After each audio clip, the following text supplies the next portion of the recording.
We have the largest outbreak in the US, and it's going to get worse before it gets better. South Carolina is the epicenter for a measles outbreak, and doctors are expressing their concerns. Had children hospitalized for this.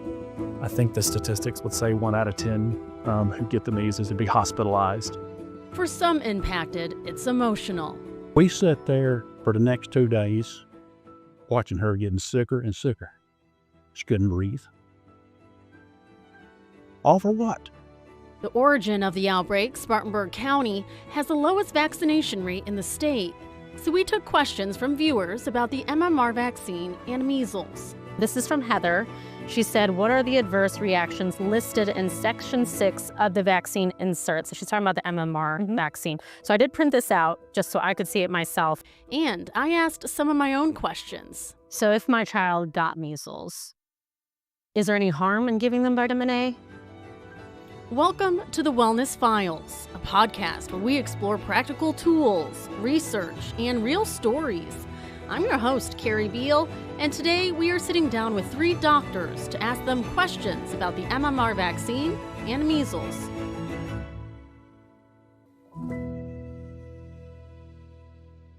Okay, to start, I'm going to have everyone say their first and last name and your title. If you have 2 titles, you can say it with the university and with Prisma Health. So I'll start with you, Dr. Jennifer Grier. I'm Dr. Jennifer Grier. I'm an associate professor here at the medical school. My areas of expertise are immunology and viruses, and I'm also the director for our iTor research laboratories. I'm Melissa Robinson. I am a pediatrician for Prisma, and I am also the interim associate dean for admissions here at the University of South Carolina School of Medicine, Greenville. All right, pass it on. And Dr. Haddad. Hi, I'm George Haddad. I am a general pediatrician. I'm an assistant professor here at the medical school, as well as interim department chairman for pediatrics. All right, great. So the first question I had, I want to do an overview before we get to some of the viewer questions that were sent to us. And I think this might be directed towards you, Dr. Grier. Can you give an overview of the measles vaccine, which is now known as the MMR, covering measles, mumps, and rubella? When was it developed? How many cases did we have at that time? And what happened after the vaccine was developed? Yeah, absolutely. So the original measles vaccine was really developed in 1963. And at that time, measles was a global health issue. So there were about 30 million cases annually around the world. I mean, just very, very high quantities of cases. And of those cases, approximately 2 million patients were dying from measles at that time. Here in the US, we were reporting roughly 3 to 4 million cases a year and about 500 deaths. And in addition to those deaths, we had about another 1,000 cases of encephalitis due to measles as well. So definitely a pretty significant disease in the US as well as around the world. And then in 1963, the first measles vaccine came out. Some global studies were done and found it to be very, very effective. And so around that time, it was adopted in many countries around the world. And then in the early 1970s is when the current vaccine formulation that we know about really came out, where it's measles mixed with MMR and mixed with mumps and rubella to produce our new MMR vaccine. And so with the introduction of that vaccine, we've seen measles cases drop drastically to the point where each year we saw fewer and fewer cases until now in the 2000s, in more recent times, where we were able to actually declare measles eradicated in the US because we had stopped local transmission for a full year. Which we might lose that status. Which we are at risk of losing because now it's been almost a year of pretty consistent and sustained transmission of measles in the US. If you look at this sort of current outbreak started in January of 2025, and ever since then, we've had at least 10 cases a week, every week, since January of a year ago. Yeah. So. And now, in January of 2026, it's more like 100 cases every week. So the next thing I want to get to is the viewer questions. We had several that were sent in to us. So Donna says, why do vaccines have heavy metals in them? This is something I've heard from a lot of viewers as well. And so some people mention aluminum salts and thimerosal. So what can you say about those? Yeah, so the metals that are in vaccines are there for a reason, and they're at levels that are not at all toxic to individuals. So some of the metals that you mentioned that people might be concerned about is one being aluminum. So aluminum is in our vaccines as sort of a danger signal. It's called an adjuvant. And what it does is it really tells the immune system, hey, this is something we want you to start an immune response against. If we had a full infection, the virus itself would give that signal, but just a piece of the virus or a less infectious form of the virus might not have that danger signal. So the aluminum is sort of meant to be kind of like a hazard sign that you'd see on the road. So it's a preparation for your body to say, we need you to be careful with this and to respond and protect against what's coming in the vaccine. That's the purpose of that aluminum. The levels of aluminum in the vaccines are low enough that they are actually below what infants are getting in their nutrition, whether they're getting it from breastfeeding or formula. That's going to be at a higher level than what we're seeing in the vaccines. And so even though there is aluminum there, it's definitely not toxic. It's definitely not going to cause health issues independent of what we might be seeing in the body just from normal food. So aluminum is something that has a very important purpose, and without it, the vaccines would not work nearly as well. The other heavy molecule or heavy metal that you mentioned is thimerosal, which contains a little bit of mercury in an otherwise larger molecule. And the reason that's important is because adding those additional molecules on reduces the toxicity. So mercury alone, not something that you'd want to ingest. Methyl mercury, which has a little bit of a small molecule, that's something we hear about in fish. We kind of worry about that a little bit. Thimerosal interacts and creates ethyl mercury. So it's a slightly larger molecule. It is not toxic at any level that's been studied that we know of. And the reason it was in there was to prevent bacteria growing in these vaccines. So as we were sort of formulating vaccines in the past, there was some concerns of storage and keeping things fresh. And so you could add in these preservatives to prevent mold and bacteria from growing if it was going to sit on a shelf or sit in a fridge for a really long time. You imagine even if you have, say a fresh jar of salsa and you open it up and then you put it in the fridge for a month, something might grow. Well, we wouldn't want that happening to vaccines that we have to make in a lab and then ship out around the country. So that was the purpose of thimerosal as just a preservative.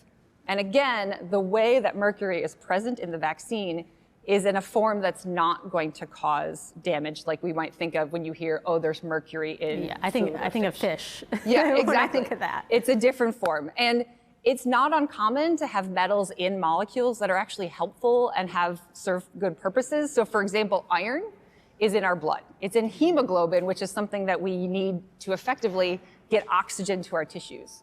So just the fact that there's a metal in a molecule does not mean that it is bad and unhealthy. In fact, we would not be able to survive if we didn't have iron in our blood. Okay. And Carrie, I think it's important to say, we haven't used thimerosal in vaccines in numerous years. That is a great point. So when the public got concerned about it, I think everyone just looked for other alternatives. Mm-hmm. So there's other alternatives to keep that bacteria from growing?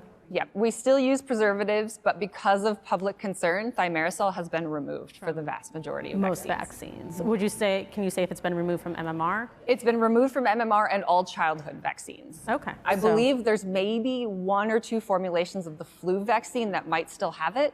But if people are concerned, there are many other flu vaccine formulations that do not have thimerosal. Okay. So really, we shouldn't worry about it. It's not in there. It can be easily avoided if people are concerned. Okay, that is good to know. So I have another question from Amber. She said, can MMR, along with other vaccines, overwhelm the immune system? Take that. And just hold it up. Yeah.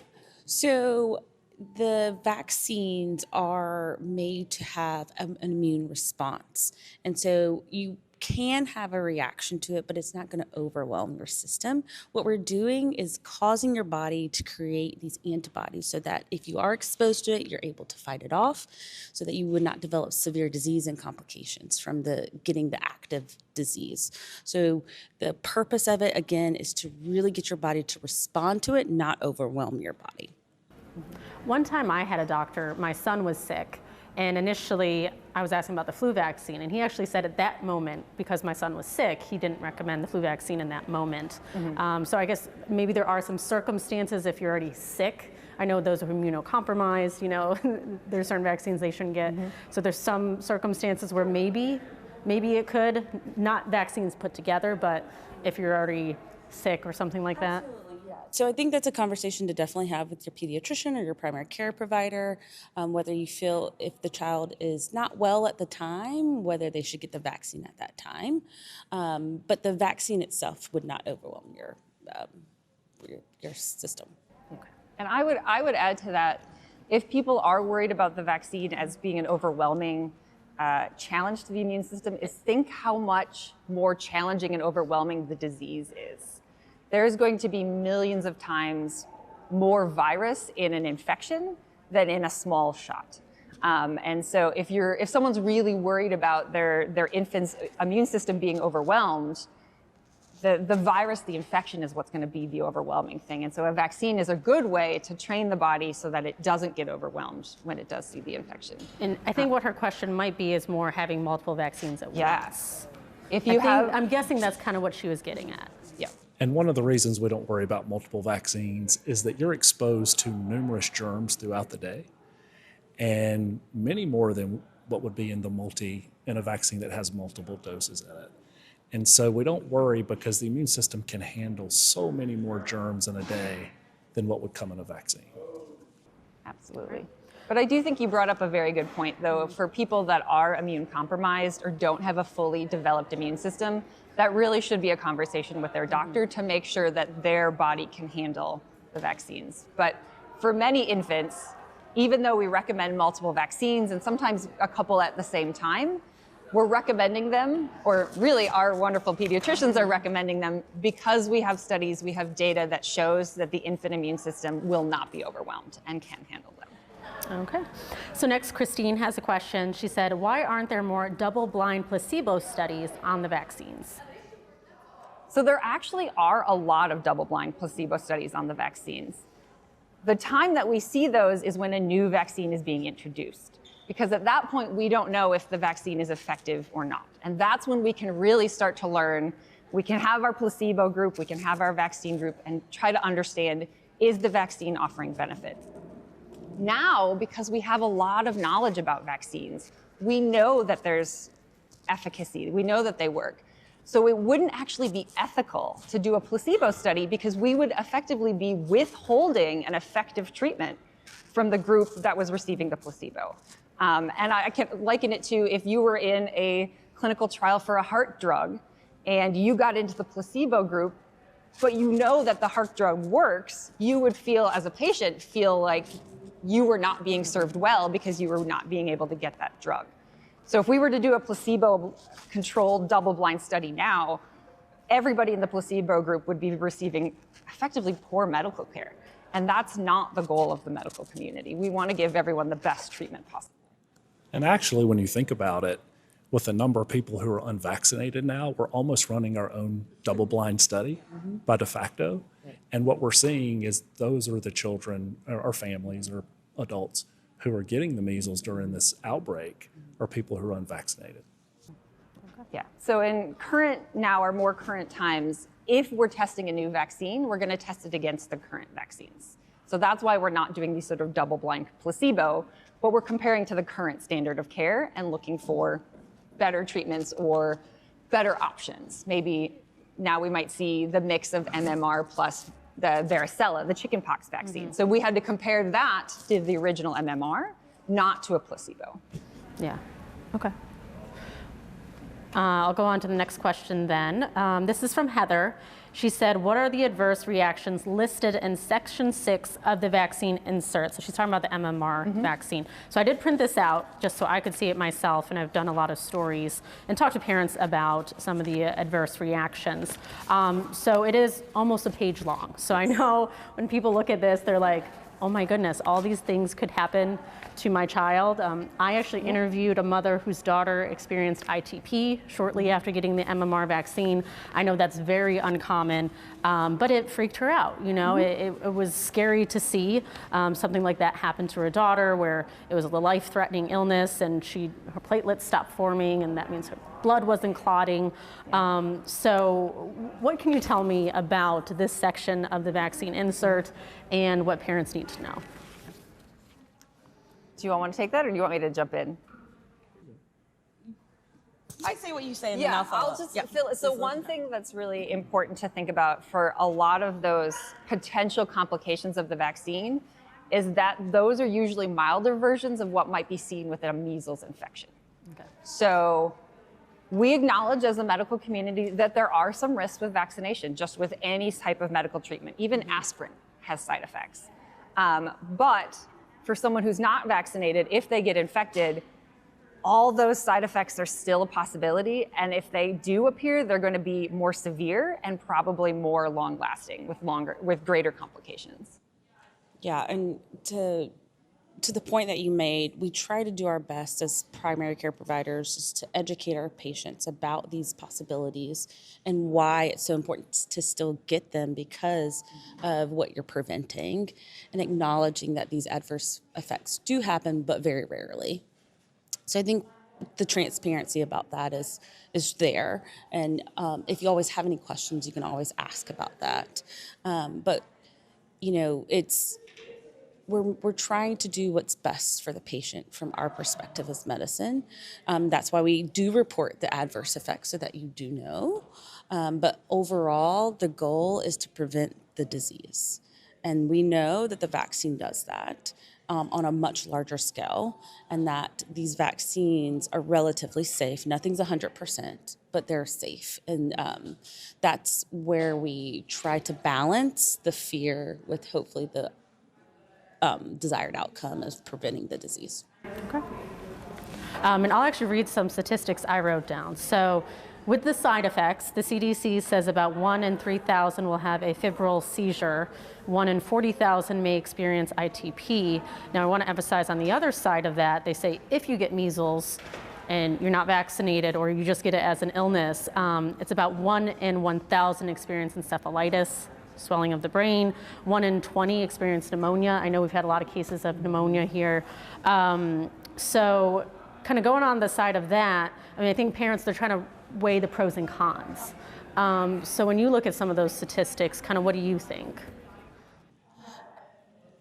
Those are great numbers to look at. I think that you do have to look at the statistics of all of it too, but also the outcomes of what you would have if you got the complications secondary to the measles illness. What are those long-term effects to that? Encephalitis, brain swelling, you know, it's unpredictable about what that would look like for the rest of their lives. There's those short-term brain swelling, there's long-term neurological disease that they could get if they get measles that could potentially be fatal. So there's a lot of other things to consider when you're really looking at the safety of the vaccine and whether to vaccinate it. But again, those complications secondary to measles happen and are real, and we are trying our best to prevent those outcomes.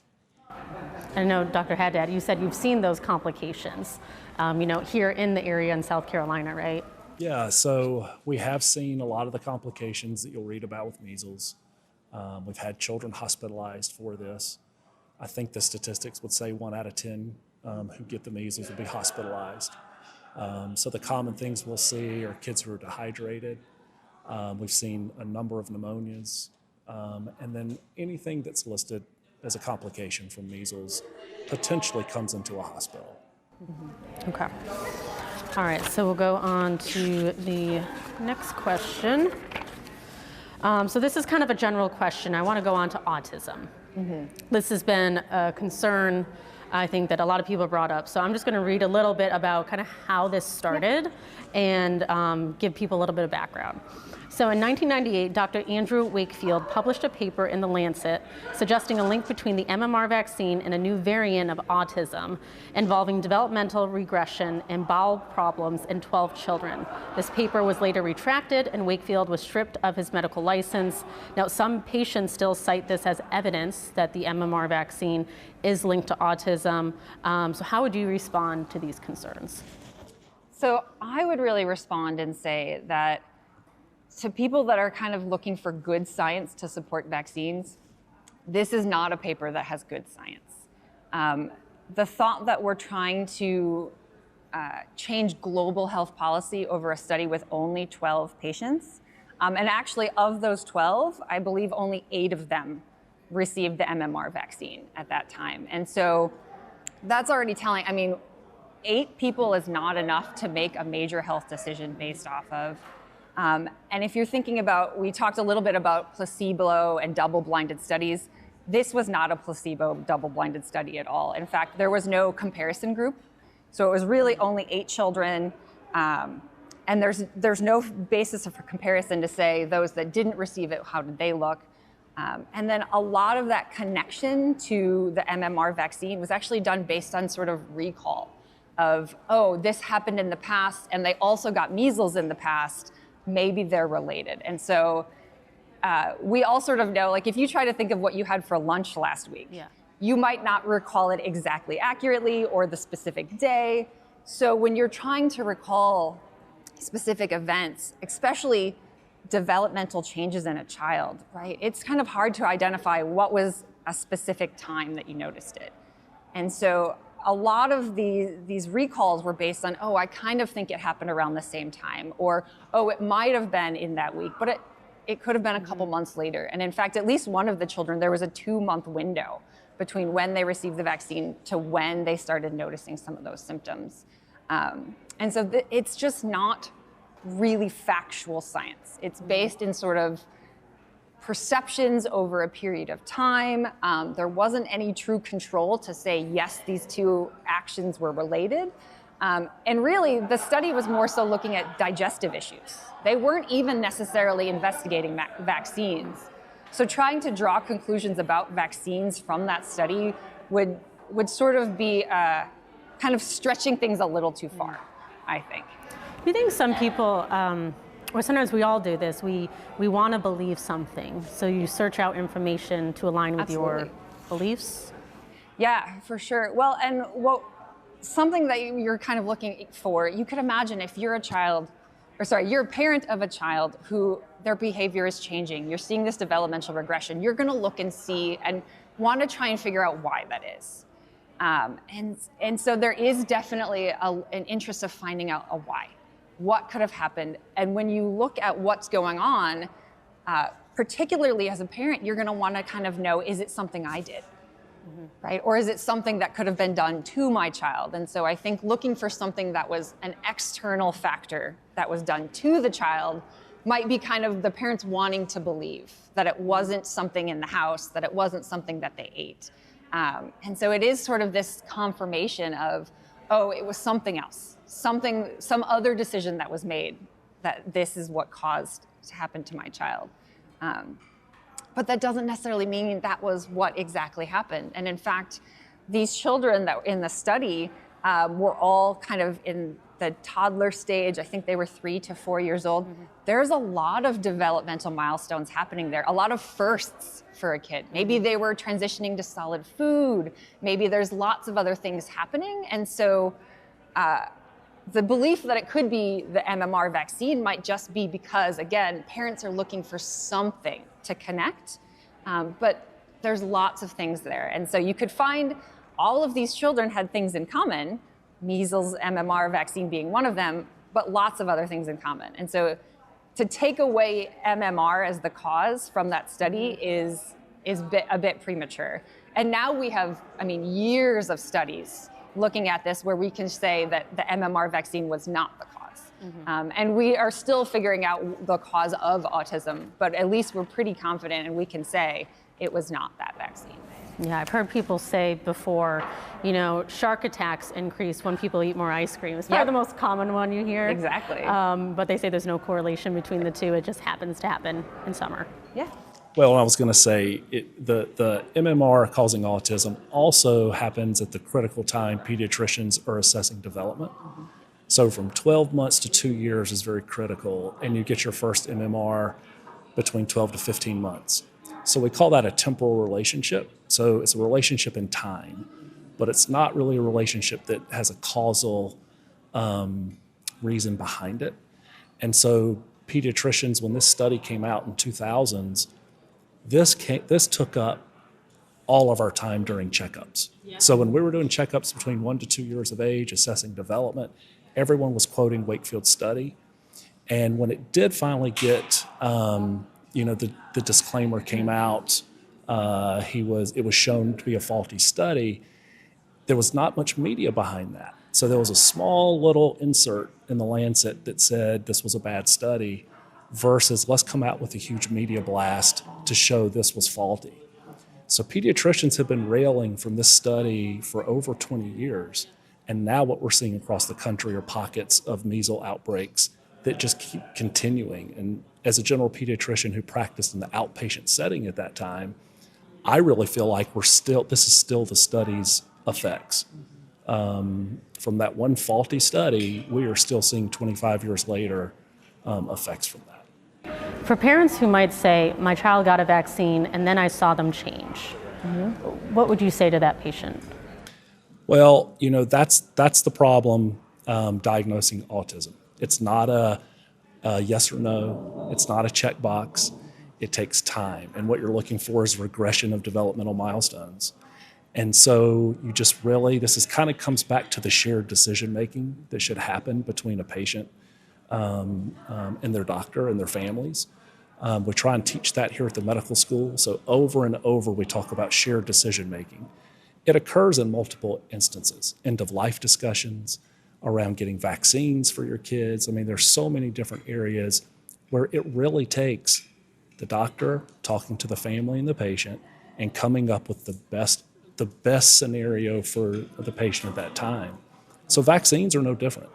They all have side effects that we know about. We do the best we can to keep up with different changes in what's happening with that vaccine. And we have a system that looks for vaccine adverse reactions that's reported. The parent can report it, the doctor can report it, the manufacturer can report it.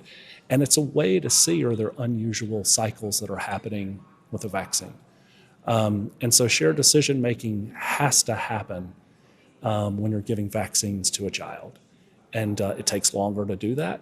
It takes time.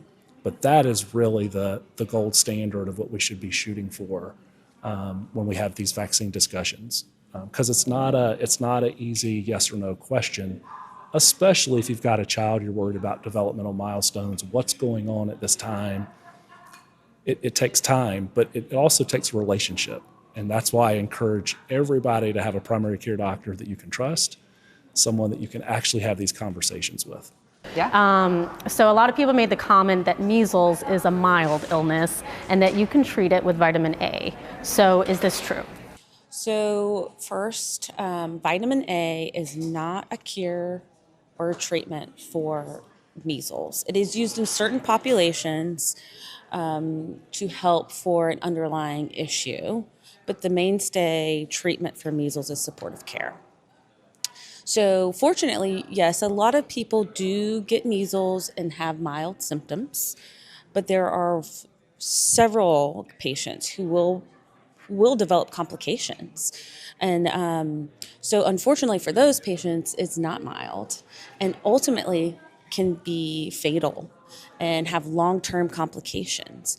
So overarching to say it's just mild is, I think, a little bit different than a lot of patients experience. It's extremely contagious, so a lot of people will get it who are unimmunized, mostly. But we know that several patients get complications from it, and that the long-term effects of that is what we really are trying to prevent. So we prefer no one to get the the virus as much as we can possibly prevent. So if my child got measles, is there any harm in giving them vitamin A? So that is not what we would recommend. We would recommend that you make sure they stay hydrated, Tylenol, Motrin, keep them comfortable, monitor for any signs of secondary illnesses, and stay quarantined to try to prevent and mitigate the spread. All right. I can say, as Dr. Robinson mentioned, vitamin A can be helpful for a small subset of patients if they have other underlying conditions. Concern might be is if a parent thought, well, I'll give my child vitamin A, is you can actually overdose on vitamin A because the parent may not necessarily know what's a healthy amount. And then you could potentially have a child dealing with now a toxicity from the vitamin A as well as an infectious disease. So that would be... Contact your doctor first if your child gets measles. Yes. And they'll kind of guide you on the path that you should go down. Yeah. This is another general question. What have you seen in the hospital or seen with patients so far during this measles outbreak? I know Dr. Haddad already answered this a little bit, but Dr. Robinson, what can you add? So the other way to monitor this as a public person is the Department of Public Health puts out the numbers of new measles cases weekly. They also talk about the hospitalizations and total numbers. So it's definitely available frequently and to the updated standard of all of the cases in South Carolina. I think that's a great resource for people to refer to. And then for our final question, is there more known now about measles than a few weeks ago? What can we do in general to make sure our children ourselves are safe and healthy? I mean, kind of what have we learned? I think we are seeing a lot of what we already know. We know that this is one of the most contagious viruses out there. Can you talk about how contagious it is? That's a great question. I can chime in on that. I can chime in on that. So I've heard the state talk about that. Yeah, so the thing you worry about with someone with measles, effectively there's what they call a 95% attack rate in the house. So if someone in the house has measles, and they're living with other people that are unvaccinated, there's pretty much a 95% chance that other people in their home are going to get sick. Mm-hmm. The other number you'll often hear is the R naught, which is effectively how many people one person with measles could expose and infect while they're infected. And that number for measles is between 15 to 20. That's a lot of people getting potential new infections from one single infected individual. For comparison, COVID, which spread wildly, was in the range of sometimes 2 to 3, maybe a little higher for some of the variants. So measles is many times more infectious. And that's part of the reason why we're seeing it spread so quickly through populations that just aren't fully vaccinated. Right. And so what we do know is that the vaccines do prevent illness.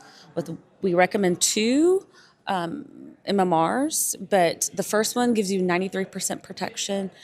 Once you get the second one, you're at 97% protection. And so we know that we can give these vaccines safely down to 6 months of age, especially when we're having an outbreak, as we are right now. So we know it's here, we know it's contagious, and we want to empower everyone with the knowledge to know that vaccine does prevent illness and that you should definitely reach out to your provider to understand your vaccination status, whether you need a vaccine, can you get the vaccine, are you at that right age, and what number of vaccines you would need. So we had a case here in South Carolina where a teaching assistant, she got 2 doses of the MMR vaccine, and then she still got sick. She got infected from measles and ended up in the hospital. And so I think some people may see that case and say, how did that person become infected? I thought the vaccine protects you. So how would you respond to that? Yeah, so the vaccine for measles is one of the most effective vaccines that we have, but it's not 100% effective. The numbers I've seen is 97 to 98% effective, which means there is a small percentage of people that might not have full protection after even the 2 recommended doses of the vaccine. There are some people that their body just doesn't respond to the measles vaccine. So even though they're getting the vaccine, they're not building up antibodies that would protect them. And that might be about 2% of the population, which could be just why we have a 98 or 97% effectivity. The other thing is if someone their immune system isn't working for other reasons. If they've maybe are on some drugs that might dampen their immune system, steroids could do that. If they've received a transplant or if they're pregnant. So maybe they had the vaccine, they had a nice response to it, but their immune system is now damaged or not working for some other reason. And then the other issue is when you have a vaccine and you get exposed to a virus, it's kind of this interplay between your immune system fighting off an infection. And so if someone gets exposed to a lot of virus, it could potentially kind of overwhelm their protection. And so thinking about this from a teaching assistant, if they were exposed to children that potentially had measles, that might have been a really, really high dose. And if maybe that teaching assistant's immune system wasn't at 100%, or they were one of those people that just didn't have a really strong response to the vaccine, that might have been the reason. So the vast majority of people that are fully vaccinated are going to be well protected against measles. But there is a small chance, depending on who the person is, how healthy they are, what else is going on in their life, and what their exposure is to measles, there could be a chance of infection, which unfortunately sounds like what might have happened with that individual. Would you recommend certain people who maybe work in healthcare or educators, they get their antibodies tested for measles? Absolutely. So I think it's a great idea for people that know that they have a risk of exposure to be aware of their immune status. So are they healthy? Do they have a functioning immune system? But also check those antibodies, right? We call it titers. So you can get your antibody titers against different viruses. And now, if someone hasn't had their titers checked recently, or if they haven't been vaccinated recently, it's not a bad idea to get that checked. Or to potentially get a booster to the vaccine, and that should bring the titers nice and high. So if somebody had a low antibody level, below the threshold, you would recommend a booster of MMR? Absolutely, and that's a great way to bring those antibody levels, to push them a lot higher. Any final comments that either of you want to add? So I would say we completely understand parents want to do what's best for their children. I have a child, I would want to do what's best for mine. And so having these conversations like Dr. Haddad mentioned, speaking to your primary care provider, getting all your questions answered with the medical knowledge that we have, and making a sound decision based on that information is so vital and can be extremely helpful in mitigating this outbreak and protecting not only your family members, but others as well. Yeah, I would just echo the fact that it's really important for people to have the decision-making capacity, that they're making this decision for themselves, for their children. This is not us saying 100% everyone should do this, because it may not be right for every child, for every family. But we know the benefits of vaccination, we know the risks of infection, and the entire medical community wants to help people be healthy. And that's the goal of why we're here, why we're sort of sharing this information, is because we really want to protect our community and protect the children that are at probably the greatest risk. All right. Well, thank you, Dr. Robinson and Dr. Grier. And we did have Dr. Haddad here. He had to leave a little early. But thank you guys all for joining us today. Hopefully this answered a lot of people's questions that they had. Hopefully. Thank you so much for tuning into the Wellness Files with Carrie Beal. If you like what you heard, make sure to follow us on Spotify or Apple. You can also leave a review or comment there. And if you're listening or watching on YouTube, make sure to save this playlist. This way you can see new episodes as they come out. They should be released every Wednesday. And I'm also on social media. Again, my name's Carrie Beal. You can follow me there. And on Substack, I post a summary of the podcast and other health stories that I'm working on. Thanks for listening.